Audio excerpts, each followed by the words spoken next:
Welcome, everyone. We're speaking to Sophia, who's in Milano right now. And why did this opportunity come up for her? To be with a fashion designer at her home and her studio. The reason is Sophia is a generator. And yes, I know we're talking about reflectors right now, but she listens to her aura type. She's a generator. Her generator type is to respond. She just gets to wait and people find her. They go to her and she responds through her aura type of a generator that says uh-huh or uh-uh in her sacral. And that is what she responded to, and therefore had this amazing opportunity to be in Milano now for the second time. So this is why it's important for you to listen to yours, because you will know the right way to respond and how that the universe will unfold for you effortlessly. So make sure to go to the bottom and look for the link. If you don't know what your type is, go to Human Design. There's a free chart there, and then you can follow along with your aura type. Now, we do have the others already posted. We have the manifester, we have the generator, and the manifesting generator, and the projector already posted. So enjoy. Welcome, Sophia. Thank you. Well, we come to the Reflector Aura, and this is the one that's very special. We only have 1% of the people on the planet have this Reflector Aura type. And they have an ability to, when you look at their chart starts off with all of the centers are white. And that means there's nothing reliable and consistent in their chart to give them feedback about who they are and how they process things. They're constantly sampling the emotional field around them, sampling the thoughts they're picking up around them, sampling the instinctual nature they're witnessing around them, sampling how people are using their sacral sexual energy, their life force energy, their creativity, how they're rushing about to relieve the pressure of needing to do something, and on and on and on. So the reflector is like the canary in the mine shaft. They're here to be a mirror that reflects how we're doing. How is our environment? Are we getting toxic? Are we healthy? What is going on here?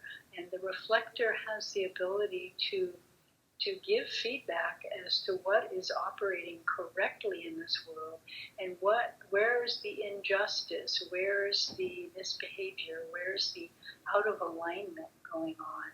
And the people who are reflectors, it can be a very challenging incarnation. The one person I met that was a reflector, she lived in the Bay Area. When she drove up to the Sierra Nevada mountains where I lived at 2,500 feet, she was getting migraine headaches just from traveling from a lower pressure to a higher pressure in the mountains. So there was a sense of overwhelm and the pressure and the environment. So with a reflector, they're tasting, touching, sensing how the world is around them. And if the environment isn't healthy, they can become unhealthy. So it's a feedback loop. And one of the reflectors I'm aware of is Alma, the hugging saint. She has white in her chart. And from her perspective, she is trying to reflect back the higher nature of our being, and going around giving songs and hugging people and having them feel an energetic uplift and reset, recalibrate their energy for their higher registers. So she's consciously chosen to reflect back what it is that can uplift and inspire people. And another reflector was Michael Jackson. And what was he reflecting in our society? He was reflecting the pressures of our culture to look a certain way, the behaviors in our culture that were not healthy. And he also had a lot of creativity and expression, so that openness opens us to be a channel for lots and lots of things. And when we're that open, are we able to stay clear and pure with what we're reflecting, or are we also reflecting the dark side of what's around us too? So the measuring stick for the reflector aura is feeling disappointment in life, just looking for the joy and the wonder in life, but where is it? And the measurement of surprise and joy and wonder are when the reflector is in alignment with giving the feedback loop that tells people that we are living in alignment with the ability to sift and sort and choose what's healthy in our world. So the reflector is going to sample, they're going to judge, they're going to reflect the quality of the environment moment to moment in their lives. And they can become very ill if they're in an unhealthy environment. So it's really important for a reflector to be in a group, a community of people who understand and invite them to share their feedback about their sensibility, their sensitivity to what's corrupt and what isn't, and what's needing to be adjusted because it's out of alignment. And the strategy for a reflector, they are in tune with the neutrino force that's passing in the universe. So they're reading the influence that influences the not-self. And so they need to wait 28 days of the moon cycle before they can have a clear feeling of what is being projected and what is real and what is the best response mechanism. So they can, they have an aura that's not intrusive, and it makes them an effective facilitator of a group process. So they're here to sample and feel and offer some useful information, a bit similar to the projector, but they're so open to everything. Because they're so open, you would think they would be way more sensitive, but they have the blessing of a Teflon-like aura that helps them deflect what they take in that's the not-self, everyone else projecting, and the collective consciousness that's out of alignment and off-center. So they can reflect it back. They don't have to take it personally. They can reflect it back, and it doesn't need to inflict upon them. But if they stay in an environment that is not correct, and they don't use the lunar cycle to process and make decisions from what is filtering through the negativity and choosing what's positive and best, then these people can have a lot of health issues. And it's a highly sensitive nature, and it's good that only 1% of the people are like this, because I've just heard so many stories of people who are reflectors having a hard time, and if they're in the wrong environment, it could be emotional environment, family environment, it could be your living situation, your work situation, that they're here to reflect. But if people don't want to be reflected upon, if they're not being invited to share what's off, then they're just sitting in this toxic energetic environment, and their job is to give feedback so things can improve, and they can guide a process. They can point out the not self injustice that humanity inflicts upon itself, and draw our attention and guide us to a better course, but only if we are asking and we want to know. So if all these manifestors, generators, and projectors are projecting anger, frustration, bitterness, then the reflector is going to be disappointed. They're not in that part of themselves that can take feedback, that can draw out of the reflector a response that can lead us forward and bring an improvement. So the reflector is here to contribute something to the group collective, but only if we are in a space where we can once again invite the input of this person. Oh, the canary just fell over, they're gasping for breath. I think that means we need to do something quickly, or we're all going to lose our lives. So did you have any questions or thoughts on the reflective aura? Years ago, I was at a meditation retreat, and there was a woman that came, and her partner had to come up to the main building and say that they were looking for somewhere that there was no Wi-Fi connection because it really impacted her physical being. And so, was there somewhere on the land that they could camp and be away from Wi-Fi? And he also said that when someone comes with a cell phone on them, even 50 feet away, she knows it and she feels attacked. And I remember telling everybody, because we were going to go down and meet them to show them where they could go. And all of a sudden, she put her hand up and she had to back up. And she said, somebody has a cell phone. And one of the guys thought if he turned his off and stuck it in his pocket, then that wouldn't matter. She felt it.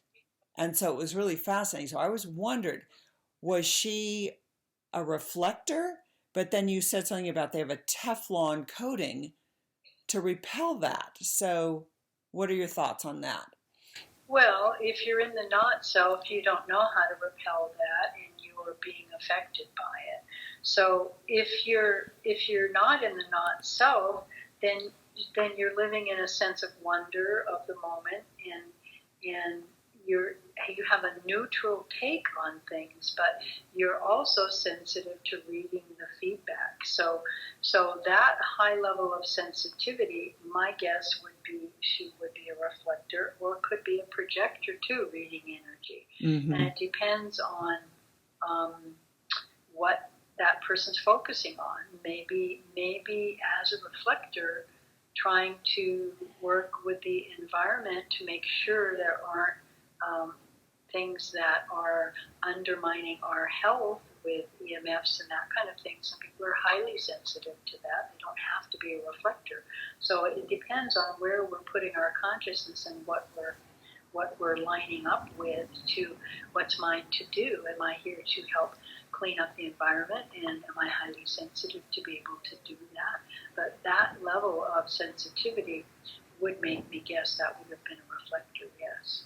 Okay, so if she worked on her shadow aspects and not felt like the victim of EMFs or something, she would do a better job at helping others. At least she could be a detector saying, okay, this is a healthier place to live, this one isn't.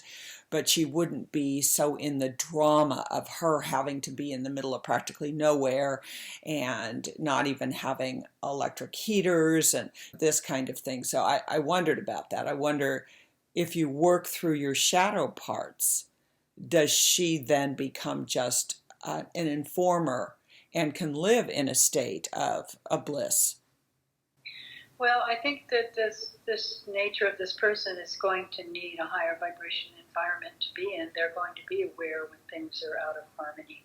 So they're meant to reflect back the not self when humanity is doing unjust things to each other, inflicting itself on itself, that kind of thing. So she requested no cell phones, and here comes somebody with a cell phone, and we're inflicting it upon her anyway. So that needing to be sensitive that we have messengers that are here to help us, and if we're going to censor our messengers, we're going to continue to deaden ourselves and make common normal what is unhealthy.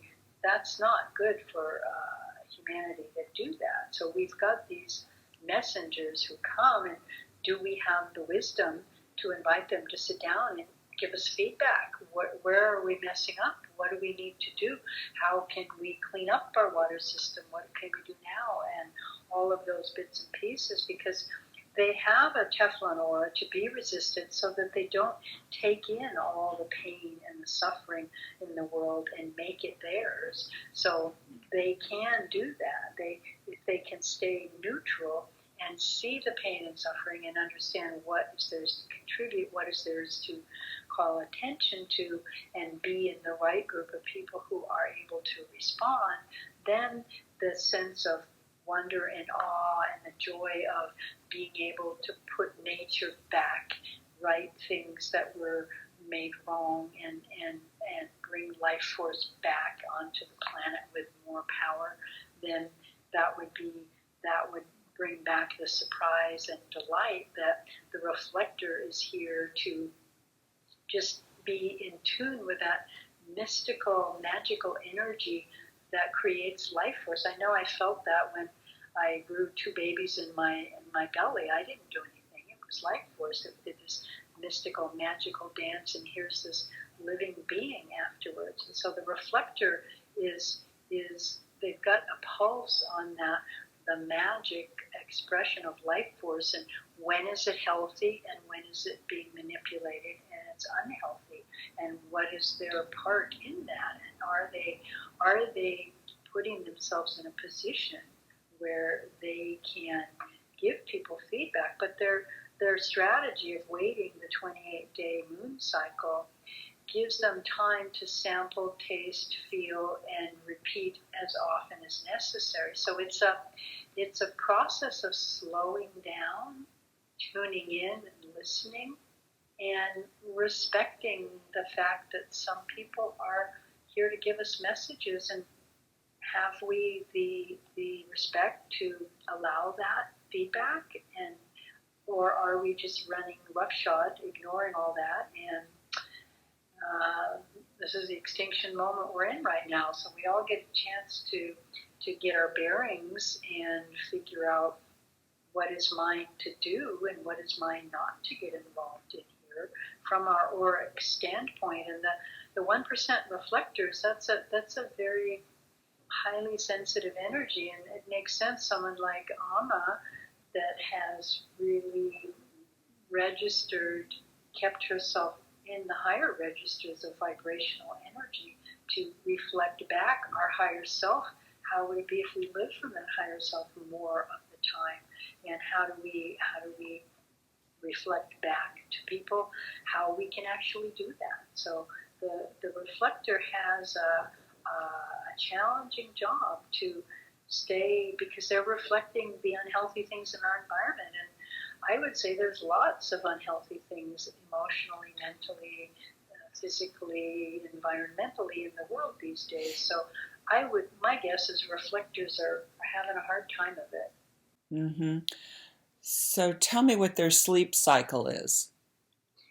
Well, once again, the reflector is in the highly sensitive group that needs to go to bed an hour early and disconnect and rinse their Teflon aura of whatever energies have come up, whatever conflicts, whatever mixed messages, whatever lack of alignment, because they're really more mystically connected to how are we doing, what kind of report card are we getting with how we're behaving in our environment and taking care and nurturing ourselves and everything around us. So that reflector, along with the projector and the manifester, needs that time to unhook their aura from what's been going on all day and just get back to their own center.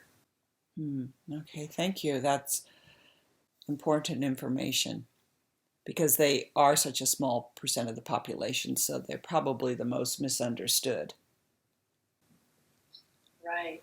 Yeah, it's really hard to be that sensitive, but it's good to know that they do have that Teflon protection if they can use that, if they know how to not take it personally, to neutrally take the information and process and that what is mine to do, because we can get bombarded with so many challenges in the world, but out of all that, what is mine to do, given my aura and what I'm up to, my purpose and all, we can narrow it down and And remember that we're not alone. We have these manifestors, generators, projectors, and reflectors, and we're all meant to work with each other. And that's the joy of figuring out how we can actually do that and not continue the stress and struggle on the planet. Thank you.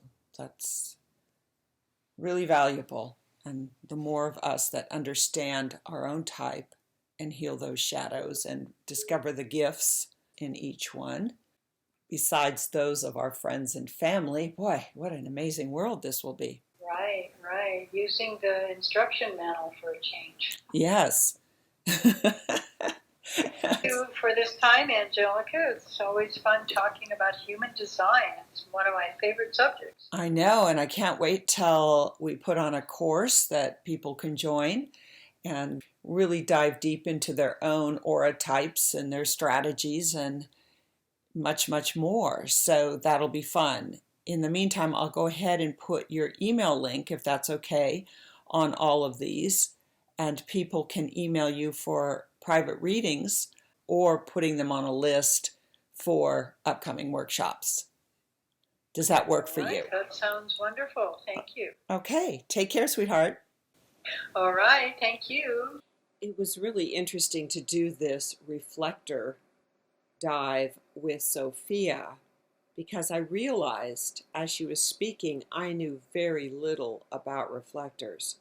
I knew a lot more about all the other ones, but I guess because there's only 1% of our population, I just kind of ignored it. I don't run into too many, but I can look back and see where a former friend just went off the wall about a situation politically, and I just thought, oh my gosh, I can't deal with this. Well, the interesting thing is she is a reflector, and she was one that didn't know how to respond or use her gifts. So it became this desperate, screaming craziness, and she turned a lot of people off. So I can really see how important it is that each of us knows as much as we can about our type and those that we love or those that are around us. So bye for now. It was a pleasure being here and sharing this information with you. And I hope you'll check out our other videos that are on YouTube and also on Brighteon. So blessings. Have a beautiful day. If you need any more information, all the contact information is below. Take care. Bye-bye.